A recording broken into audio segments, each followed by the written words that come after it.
Na biyu shine zina da matar aure kuma matar makoci. Annabi sallallahu alaihi wasallam ya ce ka tafi nesa ka yi zina,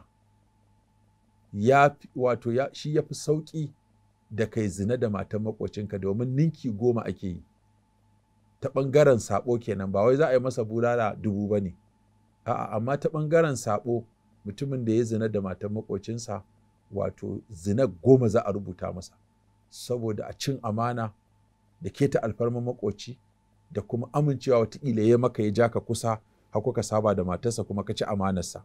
To wannan ita ce mafi munin zina ta biyu a cikin nau'ukan zina da ake yi. Ita ma tana nan ta fantsama, aboki da aboki, dan uwa da dan uwa, makoci da makoci, sai kaga ana cin amanar juna, wannan yana neman matar wannan, wannan yana neman matar wannan.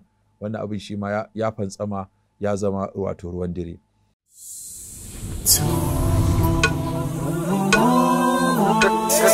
So